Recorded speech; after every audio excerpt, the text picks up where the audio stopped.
Hello and happy December to everyone who is listening in today. For those of you who don't know me, my name is Avery McQuitty and you are listening to Random Chats with Avery. I'm so happy to be able to share something very important to me today. We will be discussing the mental health in student athletes and why it is so important to spread awareness on asking and receiving help. First, I'm going to share a little bit about myself. I am a student athlete here at East Carolina University. I'm a freshman diver on the swim and dive team. Many freshmen come in and expect to hop right in with, of course, a little bit of an adjustment period, but be able to compete in their sport. This unfortunately was not the case for me. I suffered from a neck injury last May that has kept me out of the water since July of 2022. I've spent the first 3 months as a student athlete seeing doctors, doing lots of rehab, and attempting to recover safely so I can get back in the water. This being said, my mental health has been a struggle my first semester. I was told by a spinal surgeon that I'd have to register, and I struggled with wanting to just quit and return home. I felt like my career was over, and I didn't just want to be living across the country from my family doing absolutely nothing. I was overflowing with emotions that I didn't know I had and spent several weeks just putting on a face to please people. Little did I know it was anxiety that was taking over me, and I was not only struggling on the inside, but I hit a rough patch with my boyfriend who I'm doing long distance with.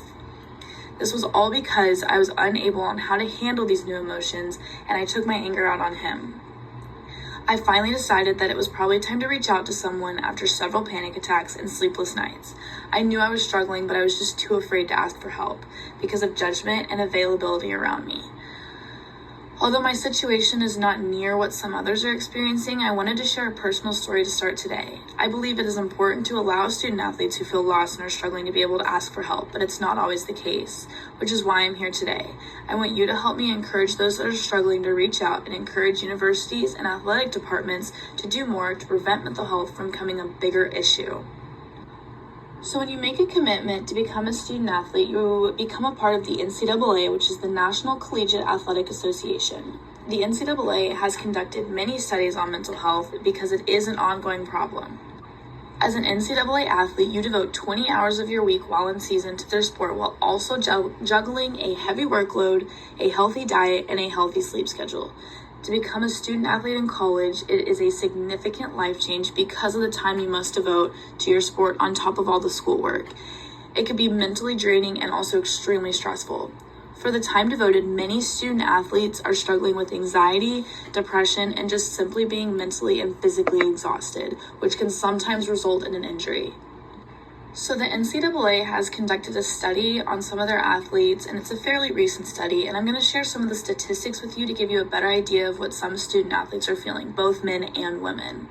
So based on the most recent study from the NCAA, it is said, but when asked if they'd feel comfortable seeking support from a mental health provider on campus, less than half of the women's sports participants and half of the men's sports participants answered that they would strongly agree or agree with the statement being feeling uncomfortable for reaching out for help. This means 48% of the women's participants and 46% of the men's sports participants do not feel comfortable reaching out for help even though they feel like they need it. Now, the intense schedules and pressure from coaches and other student athletes and parents and whatnot are not the only thing causing mental health problems in student athletes. There are countless hours of challenging workouts, overuse, injury just happens. With an injury, many student athletes have to take time away from their sport, just like me, which is hard when you have devoted your whole life to a sport.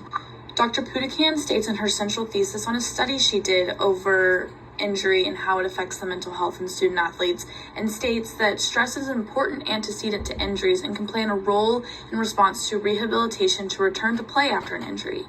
The psychological response to an injury can trigger and/or unmask mental health issues, including depression, suicidal thoughts, anxiety, disordered eating, and substance abuse.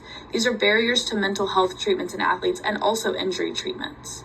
Based on her study, it is said that sadness, isolation, lack of motivation, disengagement, and changes in appetites are just a few responses to student athletes who have an injury and are struggling with mental health. Sometimes these symptoms can increase to something much worse like insomnia, bad substance abuse, alienation, and eating disorders. Now, although these problems are what many student athletes are facing now, Dr. Pudikan has released in her study some future directions on how to prevent this issue from continuing in future years. She believes that it is important to create a comprehensive plan to detect and manage student athletes with responses stated a second ago to an injury. Athletes can learn positive coping mechanisms and be a part of interventions to help manage problematic responses to an injury. I believe that this is extremely important that we begin this change now rather than when it is too late. Learning coping mechanisms and mental health screenings can start before an injury even occurs. If we begin to teach student athletes on how to handle the struggles of mental health before they are struggling, there can be a huge change in some of the statistics in the NCAA. Now, these are just a few of many articles and examples I could bring up to encourage you to understand the struggles that many student athletes are facing. Mental health is not just a stigma, and asking and reaching out for help is always okay. I encourage you to do more research and be a help to those around you, whether they ask for it or not. It is very important in our world today to be an advocate for mental health problems and to end the stigma. Thank you so much for listening in today, and I hope I inspired you to take some time and understand the quiet struggles of some student athletes. I once again encourage you to help be the change in the NCAA. We must end the stigma, and nobody can do it alone. Have a great day and have a great rest of your holiday season.